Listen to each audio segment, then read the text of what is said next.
Queridos irmãos, nesta noite nós vamos abrir as nossas Bíblias no Evangelho de Lucas, no capítulo 9.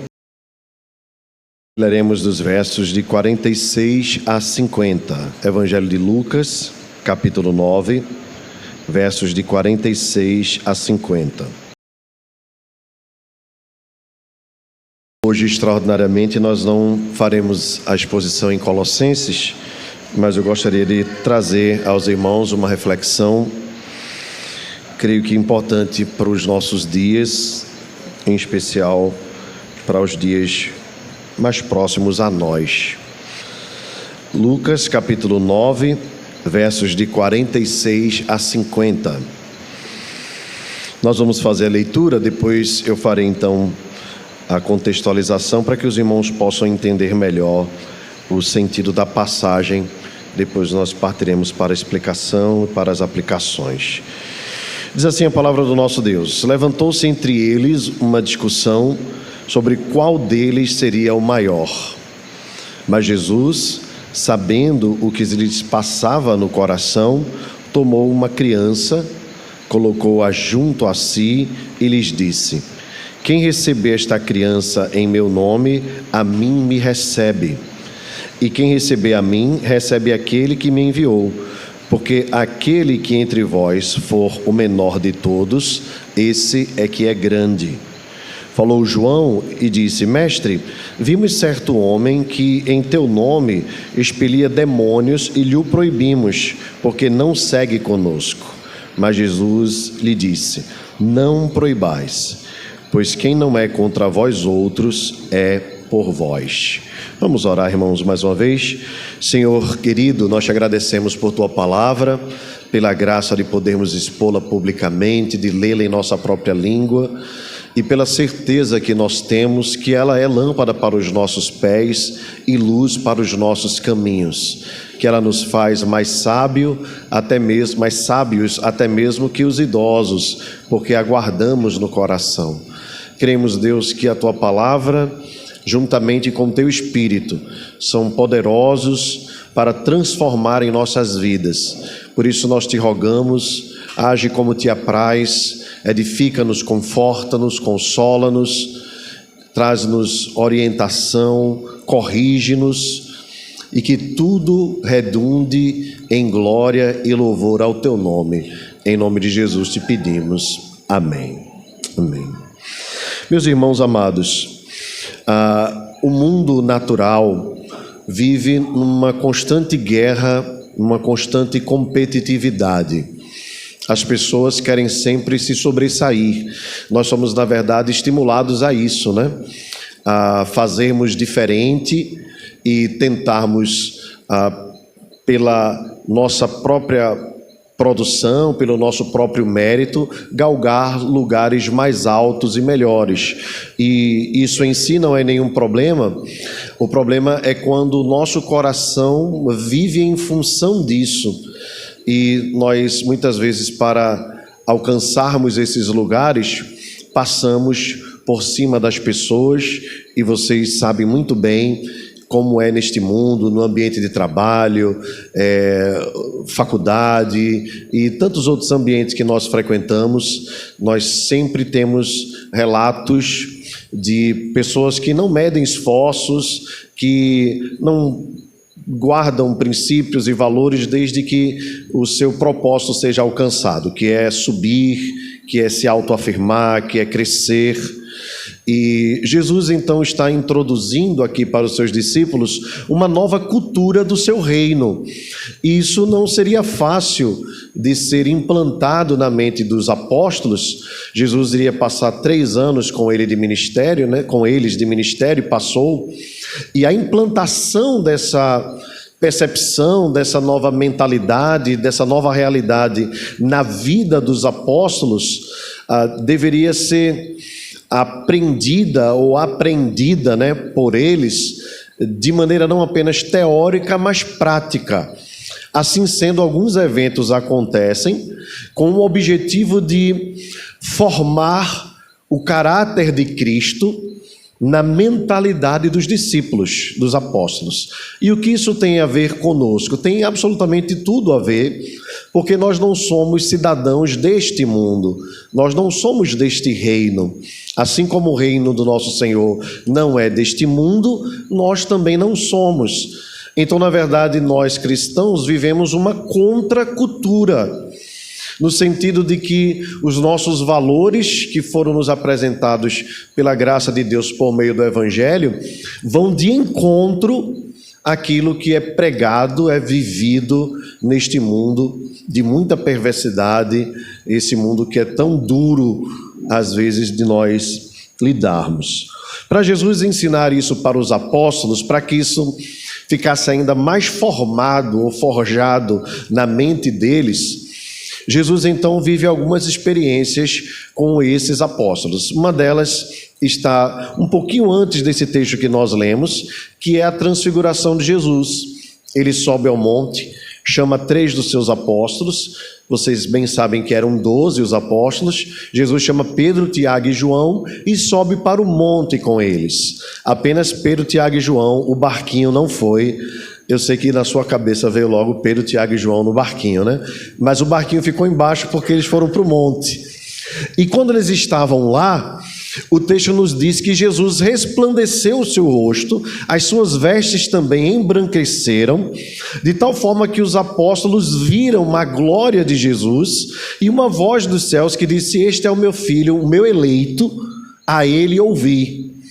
Pedro, então, admirado com aquilo ali, e sendo Pedro mesmo, né, Pedro raiz, disse: "Jesus, está maravilhoso demais aqui, vamos formar 3 tendas, uma para ti, uma para Moisés, uma para Elias, a gente fica aqui e deixa o mundo lá embaixo se acabar. O bom é ficar aqui na tua presença." E meus irmãos, eu entendo Pedro, porque não tem coisa melhor do que estarmos na presença de Deus. Não é verdade? Aqui nós estamos seguros, aqui nós estamos guardados. Como é bom cantar os louvores do Senhor. Olha, nem vimos a glória resplandecente de Jesus, e aqui já está bom demais. Imagina se nós víssemos a glória de Jesus, seu rosto resplandecente, suas vestes embranquecidas, reluzentes, nós ficaríamos maravilhados. Nós iríamos dizer a mesma coisa: Jesus, vamos ficar aqui. Moisés representava os profetas, a lei, melhor dizendo, Elias representava os profetas, e ali aquela glória toda foi experimentada pelos 3 apóstolos, Pedro, Tiago e João. Jesus então disse mais uma vez o que ele já tinha dito anteriormente: é necessário que o Filho do Homem passe por todas essas coisas, seja apedrejado, seja açoitado, sofra, seja morto e depois ressuscite. Bem, eles descem para a planície, e quando eles descem, logo de cara a multidão vai para junto de Jesus, e um pai apresenta-se a Jesus dizendo: "Senhor, cura este meu filho, ele é único e ele está possuído de um demônio que o faz ter convulsões, o lança de um lado para o outro até que ele fique todo quebrado." O texto aqui vai nos dizer quebrantado, mas o termo aqui é quebrado mesmo. E os teus apóstolos, os teus discípulos, tentaram expulsar e não foram bem-sucedidos. Nesse instante, irmãos, Jesus faz uma oração, que é uma oração de lamentação. É um sofrimento de Jesus. Ele diz: "Ó geração incrédula e perversa."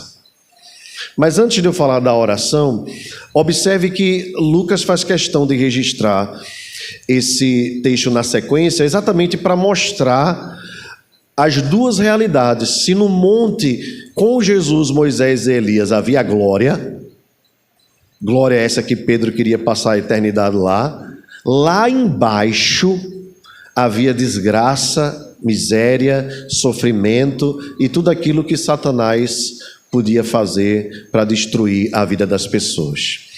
E é exatamente essa dualidade que a igreja do Senhor precisa entender quando entende o verdadeiro sentido do discipulado. Ser discípulo de Jesus é mais do que vir aos domingos cantar louvores. Ser discípulo de Jesus é desfrutar da glória da presença de Deus, porque Deus está presente aqui, está conosco, no meio dos louvores, no meio da pregação. Deus está presente aqui. A glória de Deus é extraordinária, é maravilhosa, mas não dá para a gente ficar aqui o tempo todo.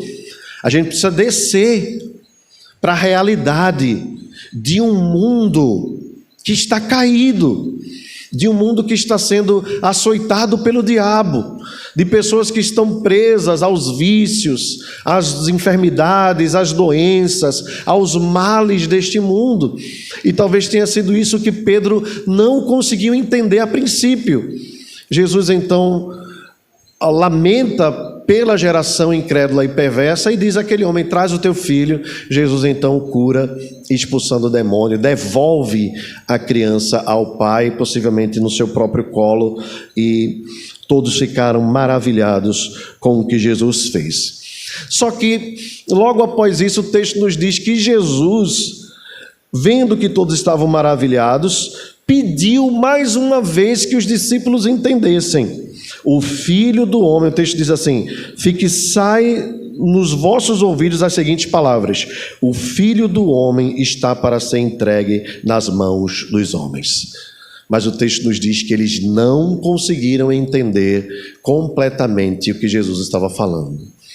Aqui entenda, a revelação de Jesus, ela é progressiva, ela vai acontecendo aos poucos, o véu vai sendo tirado. Entenda a palavra que eu disse, tá? A revelação é progressiva, não é progressista, é progressiva, no sentido que Deus vai fazendo com que as pessoas consigam enxergar quem Ele é de fato. Bem, como se isso não bastasse, essas experiências todas, e Jesus ter orado por aquela geração incrédula e perversa, aí vem o texto que nós acabamos de ler. O texto nos diz o seguinte: levantou-se entre eles uma discussão sobre qual deles seria o maior. Irmãos, eu imagino como Jesus ficou assim, se ele já tinha orado à geração incrédula e perversa, depois de tudo o que aconteceu, Jesus ouviu uma discussão como essa. Isso deve ter deixado Jesus muito entristecido, muito chateado, porque o que menos importava aqui era saber quem é o maior. Por que essa discussão foi levantada? Há algumas possibilidades. Vocês lembram que o corpo apostólico era bem diverso, né? Havia gente que era ex-cobrador de imposto, que trabalhava para Roma, sendo judeu, que era o caso de Mateus, Levi, um cobrador de impostos. E havia aqueles que eram insurreiçores, né? Como Simão, Zelote. Era gente de todo tipo, pescadores, enfim, era um grupo bem misto, bem diverso. Mas talvez ainda não tenha sido isso a causa da discussão entre eles. Perceba que quando Jesus subiu no monte, subiu apenas com 3, os outros 9 ficaram. E é muito provável que os 3 que viram aquela imagem extraordinária de Jesus chegaram contando o que aconteceu, e aquilo ali começou a levantar entre eles um ciúme de quem entre eles estaria à direita e à esquerda. Vocês sabem bem, em outros textos a palavra vai nos dizer que até as mães deles entraram na discussão. E aí o negócio ficou mais feio do que já era. Se homem discutindo por posição já é um negócio difícil, imagina quando as mães entram. Porque mãe por um filho, né? Não tem limite. Vocês sabem bem o que eu estou falando. Nós somos filhos, e algumas de vocês aqui são mães, sabem bem o que eu estou falando. Uma mãe por um filho faz tudo. Essa discussão aqui estava acalorada, e eles queriam saber quem ia se sentar à direita, quem ia se sentar à esquerda. Em outros textos nós vemos também esta realidade. Bem, a questão é que Jesus precisava implantar, e isso tinha uma urgência, isso tinha uma importância, devido ao curto tempo que Jesus passaria com eles. Jesus precisava implantar a cultura do reino, a cultura cristã na mente deles. Irmãos, eles vinham de uma exploração romana. O povo de Israel era cercado por inimigos o tempo todo. Hoje nós estávamos estudando sobre Jonas na escola bíblica dominical, na sala dos profetas menores, e eu estava lembrando aos irmãos que nós brasileiros não temos nem noção do que é vivermos diante de nações inimigas, né? A gente não tem. Aqui o nosso querido irmão missionário Raimundo, né, que já trabalhou em outros países, certamente tem uma noção muito mais ampla que a nossa. Nós somos num país continental. A gente faz fronteira com povos todos amigos, né? E quando os estrangeiros do Peru, da Bolívia, da Venezuela vêm para cá, a gente abraça, a gente quer conhecer a culinária, a cultura. Se a gente puder, a gente arruma emprego. Se for necessário, a gente aprende espanhol para falar um portunhol com eles. A gente fica curioso para saber como é a realidade do país deles. E nós nordestinos que fazemos fronteira com o oceano apenas, a gente aqui não tem noção mesmo do que é ter povo estrangeiro perto de nós. Mas Israel era pequenininha diante de um monte de nações inimigas. Para Jonas entender aquilo que Deus estava querendo fazer. Aliás, ele entendeu bem, né? Mas para Jonas se submeter àquilo que Deus estava querendo fazer foi um desafio tão grande para o seu coração. Por isso que ele ficou tão mal-humorado, em especial quando toda a Nínive se converteu. Ele ficou chateado. Eu nunca vi um profeta tão chateado depois de ter sido tão bem sucedido. Mas esse era o caso de Jonas. A gente não tem muita noção do que é isso. Nós somos um povo muito amigável, né? É muito fácil lidar com o brasileiro e a gente recebe bem e às vezes somos também bem recebidos lá fora. Mas o que estava sendo levantado aqui nessa briga, nessa disputa entre os apóstolos, era a necessidade de se estabelecerem, se autoafirmarem como aqueles que receberiam as bênçãos, os benefícios da glória. Vejam, irmãos, a cultura do reino é a cultura da humilhação, é a cultura do preço, é a cultura da cruz, é a cultura da renúncia, do negar-se, e não do autoafirmar-se. A glória está reservada para nós reinaremos sobre as nações, nós estaremos assentados juntamente com o nosso Salvador, quando Ele voltar na glória do seu poder, mas ainda não é agora. É o tempo de pagarmos o preço pelo Evangelho, a renúncia, do amor abnegado, de uma vida de serviço, e não de desfrutarmos as bênçãos aqui como se o céu fosse aqui, como se a glória já fosse aqui. Os discípulos tinham muita dificuldade em entender isso. Eles eram divididos entre eles mesmos e, se permanecessem assim, eles seriam aqueles que iriam dividir ainda mais o povo de Deus. Jesus tinha urgência em implantar esta mentalidade nos seus discípulos. Então, deixa eu fazer uma aplicação aqui, irmãos, importante para as nossas vidas. Primeiro, nós precisamos entender que nós não somos maiores do que o nosso Senhor.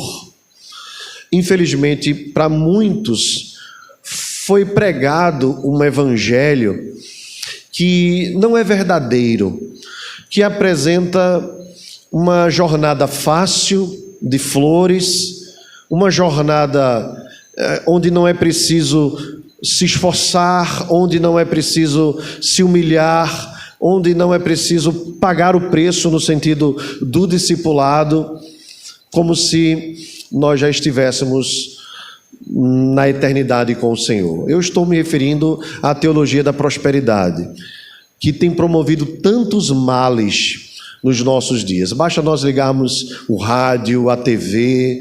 As igrejas que têm mais crescido nos nossos dias são as igrejas que têm propagado a teologia da prosperidade e têm tentado ensinar as pessoas que o céu já chegou.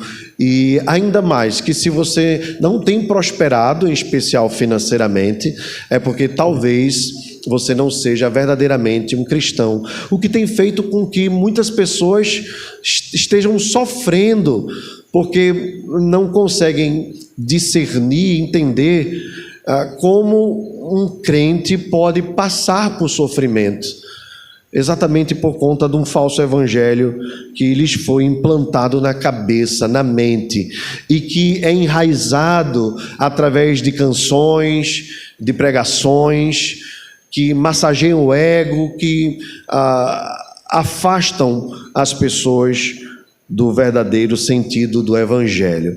Não à toa, pastor Paulo César, do grupo Logos, lançou a música O Evangelho, foi bastante criticada no meio neopentecostal, exatamente porque ela diz uma realidade. Neste Evangelho, quem antes era servo, agora acha-se Senhor e quer dizer a Deus o que ele tem que ser, ou o que ele tem que fazer.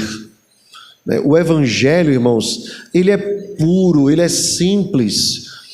E a canção diz que ele é mais claro que a água que eu bebi. Não se negocia sua essência, seu poder, se assim ele está alterado.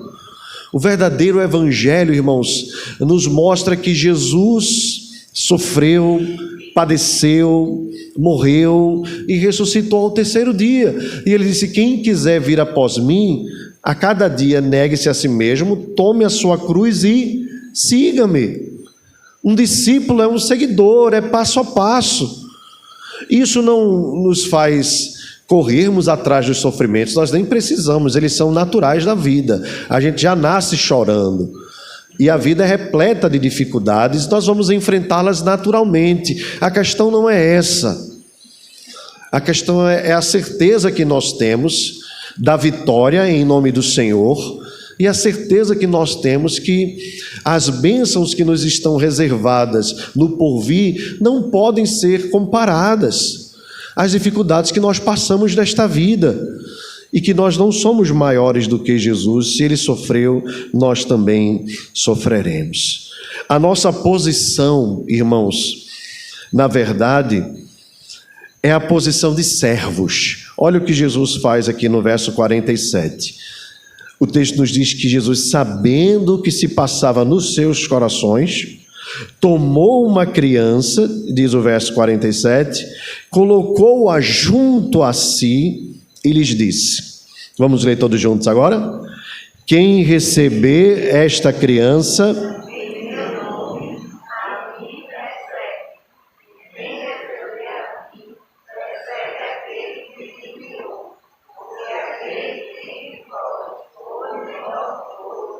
esse é que é grande. Aleluia.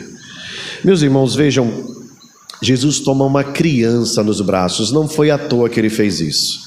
As crianças, por mais que a nossa cultura hoje ame as crianças, a cultura antiga, ou na cultura antiga, as crianças não eram nem contadas.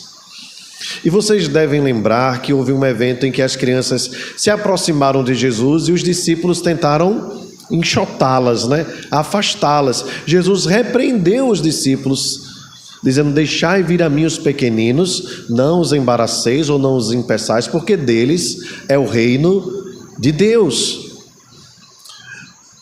Mas diante da insignificância da criança para aquela cultura, e Lucas é especialista nisso, em registrar estes fatos. Lucas é um evangelista que é gentil, ele não é judeu, e ele faz questão de registrar mulheres, crianças, estrangeiros, viúvas, pessoas desfavorecidas em geral. Ele tinha essa perspectiva exatamente pela sua visão e o seu objetivo quando apresentou o seu evangelho. Aqui toma uma criança, coloca nos braços e diz: quem receber esta criança em meu nome, a mim me recebe.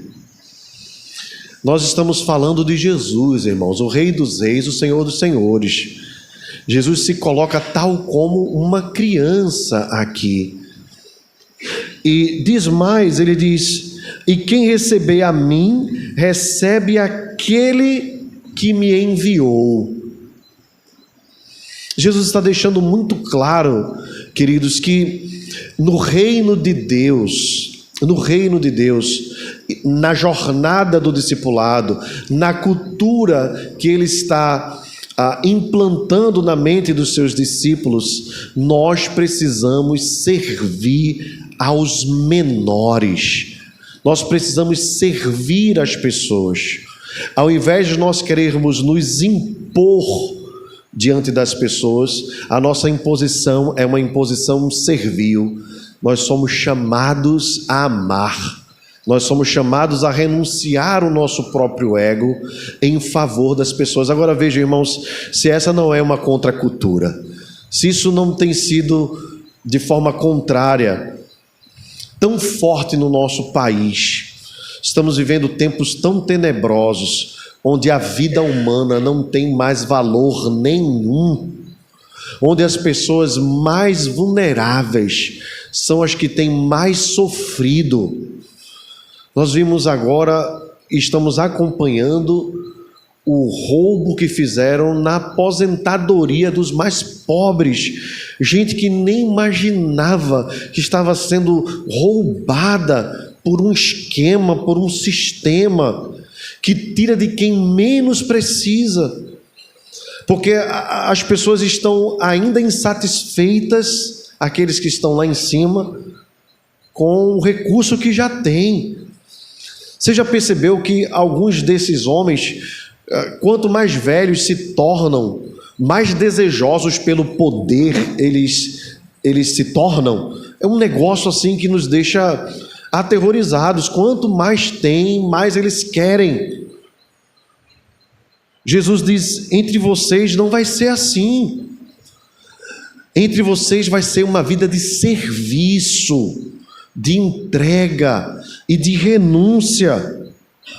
Jesus então toma a criança, coloca junto de si e diz: quem receber essa criança em meu nome, a mim me recebe. Se vocês querem ser aqueles que estarão comigo no meu reino, sirvam até aqueles que para a sociedade são insignificantes. E aqui, irmãos, amanhã vocês descerão do monte da transfiguração. Vocês vão sair desse ambiente de glória que é a igreja. Nós nos reunimos, adoramos ao Senhor, e amanhã vocês estarão nos ambientes de trabalho de vocês. E vocês talvez vão lidar com o público, lidar com pessoas. E é curioso porque esta era uma realidade tão forte que o apóstolo Tiago precisou escrever sobre isso na sua carta. Paulo diz assim: irmãos, quando vocês se reunirem e chegar entre vocês uma pessoa rica e uma pessoa pobre, em resumo, trate-as de forma igual, trate-as igualmente. Entre nós, irmãos, na cultura do reino, todos somos iguais diante do Senhor. Todos nos tratamos com o mesmo amor e com o mesmo respeito. É na igreja de Deus que todas as patentes caem por água abaixo. Você pode ser quem você for lá fora. Aqui dentro você é meu irmão em Cristo. Você é meu igual. Eu sou semelhante a você. Então lá fora você pode ter muito recurso e muitas pessoas subordinadas a você, mas quando você entra aqui, você é subordinado ao seu irmão. Nós somos subordinados e sujeitos uns aos outros. Essa é a cultura do reino. O mundo não entende. E você imagina no primeiro século, quando chegavam os irmãos com muito dinheiro, as pessoas se afastavam, diziam: olha, fulano que chegou, serve logo um café e faz. Quando chegava ao pobre, as pessoas viravam as costas. Tiago repreende duramente e ainda diz assim: lembrem que são os ricos quem colocam vocês nas cadeias. E aqui não era ele fazendo segregação, tá? É apenas lembrando aquilo que seria natural na igreja. Na igreja do Senhor, a maioria da igreja do Senhor é formada por gente pobre. A maioria da igreja do Senhor é formada por gente pobre. E isso não nos torna inferiores, pelo contrário. É aqui que Deus tem mostrado sua glória e suas maravilhas, é no meio da igreja do Senhor. Irmãos, enquanto lá fora as pessoas, antes de abordar, procuram observar o seu semblante, a sua forma de vestir, a marca do seu carro, olham a sua roupa e analisam você pela etiqueta da roupa. Aqui na Igreja do Senhor, o Espírito Santo nos dá uma ótica, uma visão onde nós vemos todos iguais, todos absolutamente iguais, e nós nos tratamos com o mesmo amor, com o mesmo respeito, mutuamente, para a glória de Deus. Lá fora as pessoas olham para a sua conta bancária para saber se você tem valor. Aqui na Igreja do Senhor, você pode ser um liso, endividado ainda, atrapalhado. A gente olha um para o outro e diz assim: Jesus te ama e eu te amo também. É só a Igreja do Senhor que faz isso, irmãos. É só a igreja. Jesus diz então: quem receber a mim, recebe aquele que me enviou. Porque aquele que entre vós for o menor de todos, esse é que é grande.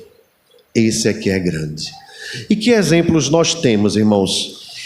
Nós temos muitos, mas certamente o maior deles é o próprio Jesus. A Bíblia diz que ele é o rico que se fez pobre, diz o apóstolo Paulo na sua carta aos Coríntios. O mesmo Jesus, na prática, com os discípulos, lavou os pés deles. Aquele era o serviço que a pessoa mais humilde da casa fazia. Nas ruas empoeiradas de Jerusalém, quando alguém entrava numa casa, sempre havia uma bacia com água, e se aquela casa tivesse alguns servos, alguns empregados, o menor servo então teria o trabalho de lavar os pés dos visitantes. Jesus lavou os pés de todos os discípulos, e quando Pedro disse: Senhor, a mim tu não lavarás, Jesus disse: se eu não te lavar, tu não tens parte comigo. E aí Pedro, sendo Pedro, disse: Senhor, então me lava por completo. Jesus disse: calma, Pedro, não é necessário, só os pés é necessário. Jesus estava querendo dizer para Pedro, para os demais apóstolos: é necessário que vocês sejam humildes, é necessário que vocês aprendam a entender a dor do outro. É necessário que vocês sejam empáticos, né? Essa palavra que tem sido usada hoje, né?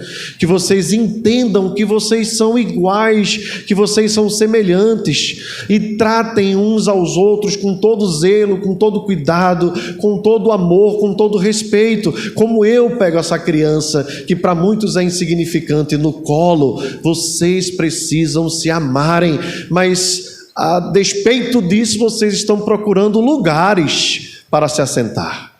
Vocês estão procurando serem servidos, quando na verdade a caminhada cristã não é uma caminhada para sermos servidos, mas para servirmos. Jesus diz: eu não vim para ser servido, mas para servir e dar a minha vida em resgate de muitos. Ele mesmo foi o servo sofredor, ele mesmo pagou o preço por nós. Meus irmãos, como nós precisamos a cada dia mais lutarmos contra essa cultura antibíblica, demoníaca e mundana, que às vezes quer tomar conta do nosso coração. Eu não sei as oportunidades que Deus dará a você essa semana, e talvez você tenha muitas oportunidades. Esteja ligado em Deus. Fique com essa mensagem assim na sua mente, ou como nós costumamos dizer, né? Ruminando, né? Fique se alimentando dessa mensagem e peça ao Senhor: Pai, me dá a oportunidade de servir, me dá a oportunidade de ser uma bênção na vida de alguém. Talvez você tenha orado e pedido a Deus para crescer. Senhor, dá-me uma promoção no meu trabalho. Senhor, dá-me um aumento de salário. Você não precisa parar de orar por isso não. Se Deus lhe abençoar, louvado seja o nome do Senhor. Não há nenhum mal em crescer, não há nenhum mal em receber promoção, e não há nenhum mal em estar nos lugares mais altos. Não há nenhum mal nisso. Só não faça disso a sua vida, porque no lugar mais alto que você tiver, Deus te colocou lá para você servir. Não esqueça disso. Deus deu a oportunidade a Hadassah, né? A rainha Esther, de estar no lugar mais alto, sendo o povo mais desprezado. Ninguém imaginava que o rei Ahasuero iria escolher aquela simples mulher judia, e Deus colocou Esther no lugar mais alto. O rei amava Esther. E diante daquilo que Deus oportunizou Esther, depois daquilo que suscitou-se contra o povo judeu, Mordecai lembrou a ela: será que não foi para este fim que Deus te colocou neste lugar? Meus irmãos, Deus não nos dá privilégios e oportunidades à toa, apenas para o nosso bel prazer, para o nosso desfrute. Cada oportunidade que Deus lhe der, seja da coisa mais simples à mais complexa. Deus me deu um carro, Ele não deu um carro para você andar sempre com ele vazio. Dê carona. Carona é uma bênção de Deus. Aqui tem um ministério forte da carona, né? Louvado seja Deus por isso. Se Deus te deu roupas, oportunidades de você ter roupas, olhe no seu guarda-roupa se você não está tendo além do que você precisa. Um homem só precisa de 2 cuecas, uma calça e meia, tá certo? E 3 camisas somente. Não é não, irmãos? A gente tem 10, só usa 2. Olhe no seu guarda-roupa como está. As mulheres, olhem também no seu guarda-roupa. Você não precisa ter um guarda-roupa cheio. Inclusive nesse período dá mofo. Dá uma observada lá como é que está. Talvez tenha roupa que você não precisa mais. Ora, no seu trabalho, você vai receber pessoas. Trate as pessoas de forma igual. Estava conversando com uma colega, mãe de uma criança autista, e ela estava dizendo para mim em um hospital, que é uma referência aqui no estado, ela diz assim: tem a ala SUS e tem a ala privada. Para a ala privada, top de linha, hotel 5 estrelas. Para a área SUS, você já sabe, né? Vocês já imaginam o que é. E ela disse assim: mas eu me recuso a tratar os pacientes da ala privada, da ala privada como os da ala SUS. Eu trato todo mundo igual. Na verdade, eu até procuro ajudar os da ala SUS, porque eu sei que não precisam. Porque o do SUS está pagando a mesma coisa, se não mais, do que o da privada. Eu não sei qual a oportunidade que Deus dá a você, meu irmão, no seu ambiente de trabalho, mas com toda a força, com aquilo que Deus te oportunizar, faça o seu melhor para a glória de Deus. Nunca trate ninguém com desprezo, nunca trate ninguém de forma mal educada, nunca trate ninguém como se não fosse ninguém, porque todas as pessoas, inclusive a criança que Jesus colocou no colo, foram criadas à imagem e semelhança de Deus. E quando você não trata devidamente as pessoas, você está destruindo a imagem de Deus a quem Deus criou. Não faça isso. No reino de Deus não é assim. Aí você pode dizer: não, pastor, mas uma coisa é na igreja, outra coisa é no meu trabalho. Então você vai precisar escolher a quem você vai servir. Porque o Deus da igreja é o mesmo Deus do teu trabalho. A não ser que você esteja se submetendo a mamon ou qualquer outra coisa. Meus irmãos, nós precisamos entender que o evangelho que nós recebemos, ele molda a nossa vida por inteiro. Ele não é importante só para o nosso domingo. Ele é importante para a nossa vida como um todo. Inclusive para a forma como você lida com as coisas do dia a dia em casa. Ah não, Deus me estabeleceu como marido, eu sou o cabeça, eu sou o chefe.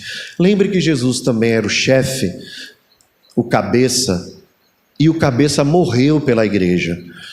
Então, maridão, Jesus disse que Cristo amou a igreja e a si mesmo se entregou por ela. E às vezes, dentro de casa, os maridos não querem compartilhar da vida comum. É necessário, é importante. É uma forma de demonstrar amor, é servindo na casa. Da mesma forma, as mulheres servindo ao marido. Veja, irmãos, Deus nos estabelece em ambientes que nós temos oportunidade de servir e de sermos uma bênção para a glória de Deus. Nós fomos servidos na nossa infância pelos nossos pais, ou se você foi criado pelos avós, da forma que for, mas você foi servido. Chega um tempo em que a gente precisa servir. É a hora que a gente precisa dar atenção aos nossos pais. visitá-los um pouco mais, perguntar um pouco mais como eles estão e se eles estão precisando de alguma coisa. Desembolsarmos dinheiro para ajudá-los, eles que nos criaram, que nos amaram. Se não chegou esse tempo para você ainda, vai chegar. O tempo que você talvez vai precisar trazer seu pai para casa, sua mãe para casa, cumprindo o mandamento que diz: honra teu pai e tua mãe, para que se prolongue os teus dias na terra. É a vida, irmãos, é o serviço mútuo, faz parte da vida cristã. Às vezes nós queremos servir na igreja, mas não queremos servir os nossos familiares. Aí a Bíblia diz assim: se você não cuida dos da própria casa, é pior do que os incrédulos. Aí tem gente que entende e acha que ministério é só na igreja. Não, meus irmãos, ministério significa serviço, e serviço é a essência da nossa vida. No seu trabalho você é servo, em casa você é servo, na rua você é servo, de quem você puder ajudar. Nós somos servos o tempo todo. Jesus foi servo o tempo todo, e se nós inculcamos na nossa mente a cultura do serviço, que é resultado daquilo que Deus promoveu em nós, no Evangelho, no discipulado, aí nós teremos serviço mútuo. Eu sirvo a você, você serve a mim, e nós mutuamente nos servimos para a glória de Deus. O texto continua, eu quero encerrar com essa última perícope, versos 49 e 50. O texto nos diz, e ainda faz parte do mesmo contexto, que João diz para o Senhor assim: mestre, vimos certo homem que em teu nome expelia demônios e lhe o proibimos, porque não segue conosco.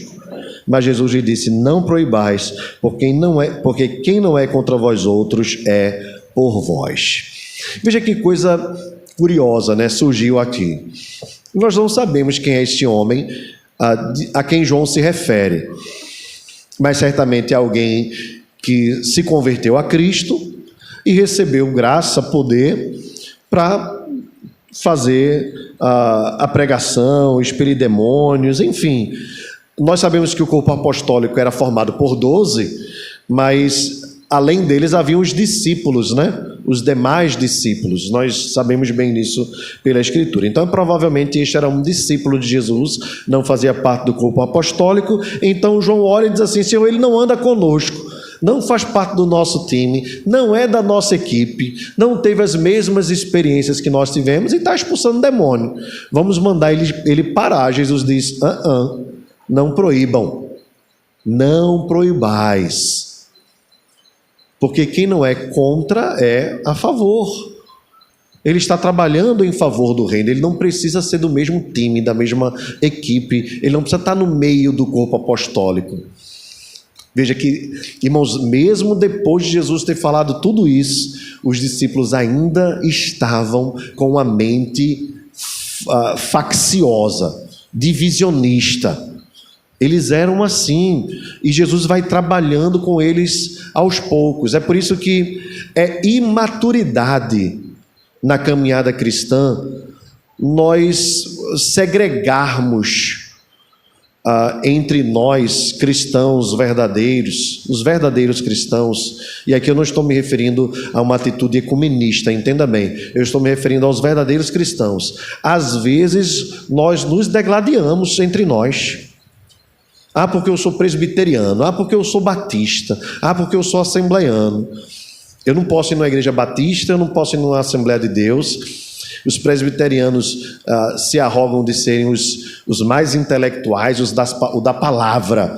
Os pentecostais dizem que são os do poder.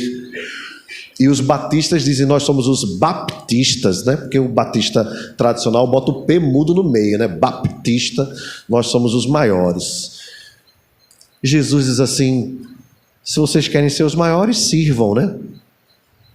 Agora, fazer divisão por placa, eu não estou falando que aqui havia denominações, tá? Mas já estavam surgindo grupos entre eles, que estavam com o mesmo propósito, fazendo a mesma coisa, que tinham a mesma graça, mas que achavam que não poderiam caminhar juntos, porque não estavam no mesmo grupo. Meus irmãos, como nós precisamos amadurecer como igreja do Senhor. Às vezes, a igreja evangélica consegue até galgar algumas posições importantes, né? Lá em Abreu e Lima, o ano passado, teve o Dia do Evangélico.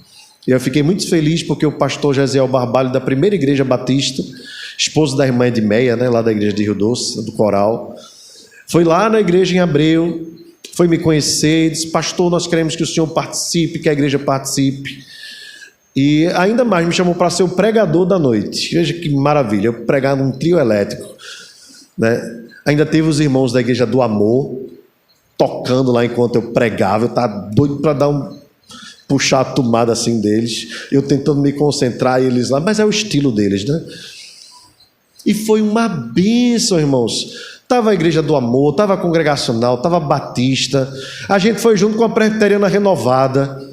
Aí eu disse para o pastor Benjamin: só dá glória, mas dá baixinho aí, viu? E ele disse: deixa de frieza, né? E a gente foi se divertindo juntos, e cantamos e louvamos o nome do Senhor, e adoramos o nome do Senhor juntos. Mas às vezes a gente se amarra nisso, as pessoas preferem ficar expondo aquilo que nos divide nas redes sociais, mais do que aquilo que nos une. Meus irmãos, nós temos um evangelho maravilhoso para pregar. Não precisa ficar perdendo tempo expondo, ainda que sejam coisas engraçadas, tal, ou assim, extraordinárias. Se aquilo vai pegar mal para o evangelho, não participa disso. Não compartilha o que é bom, o que pode salvar vidas. Olha, nós temos um esqueleto que é fundamental, que é igual. Nós cremos em Jesus Cristo, o Filho de Deus, cremos em Deus Pai, Deus Filho e Deus Espírito Santo. Se o culto é mais quente, é mais frio, se bate palma, se não bate. Às vezes a gente está perdendo tempo com coisas irrelevantes. Agora, a moda no meio presbiteriano é dizer que as crianças saírem para ouvir a mensagem na linguagem delas é abominação, porque agora a criança tem que estar aqui. Se ela tiver um ano, não entender nada, ela tem que estar aqui. E aí nós estamos vendo o país virando de cabeça para baixo, e os medalhões, inclusive presbiterianos, não falam nada, apenas sobre essas coisas que não influenciam em nada, não contribuem em nada para o crescimento do reino de Deus. Para falar que mulher não pode fazer isso, não pode fazer aquilo, se pode ter coral, se não pode ter coral, se criança fica no culto, se criança sai do culto, e a gente fica discutindo um monte de coisa irrelevante. E o evangelho, que ele precisa ser pregado, anunciado para essa nação, porque a esperança dessa nação é o evangelho, irmãos. É a única coisa que pode salvar esse país que está à beira de um precipício, é o evangelho. Às vezes o evangelho se fala muito pouco, mas esses detalhes que são irrelevantes, às vezes é a ênfase que é dada por esses medalhões. Não compartilhe essas coisas, irmãos. Compartilhe o evangelho, foca no evangelho. Você quer salvar a sua família? Foca no evangelho. Você quer ser um instrumento de Deus para a salvação dos seus amigos? Foca no evangelho. Foca no evangelho. O evangelho é que é o poder de Deus para a salvação de todo aquele que crê. Não fica discutindo se teu irmão no trabalho é assembleiano, se ele é batista, se ele é aquilo. Para com isso. Isso não favorece, isso não faz o evangelho crescer, isso não compensa. Não tem valor algum para o reino de Deus. Dê a mão para o seu irmão batista, dê a mão para o seu irmão congregacional, deixa o irmão assembleano dar glória mais alto. Não tem problema, você dá glória junto com ele também, o presbiteriano dá glória também. Então louve a Deus, dê aleluia, dê glória a Deus. Se quiser orar em silêncio, ore em silêncio. Se quiser orar em voz alta, ore em voz alta. Mas não faça isso o carro-chefe da sua vida, porque isso só divide. O que nós precisamos nesse país, se nós queremos ser sal desta terra e luz desse mundo, é nos unirmos pela causa do evangelho. Foi isso que Jesus quis trazer para os discípulos no final dessa discussão. Meus irmãos, eu creio que nós temos um papel relevante nos nossos dias, de irmos contra a cultura deste mundo. Deus não nos colocou neste país à toa. E se nós queremos, irmãos, ver transformação neste país, é pela igreja que Deus vai fazer essa transformação. Agora, a igreja que entende os passos de Jesus e entende que ser discípulo, ser seguidor de Jesus, é andar nos passos dele, semelhante a ele. Se for necessário sofrermos, se for necessário padecermos, mas de uma coisa nós temos a certeza, que as tristezas, as tempestades, as tribulações do tempo presente não podem ser comparadas com a glória que há de ser revelada em nós. Nesse instante, assim como o nosso Salvador passou, nós estamos vivendo tempos de humilhação, mas haverá um tempo de glória também, meus irmãos. Porém, todo aquele que se exaltar será humilhado, mas aquele que se humilhar será exaltado pelo Senhor.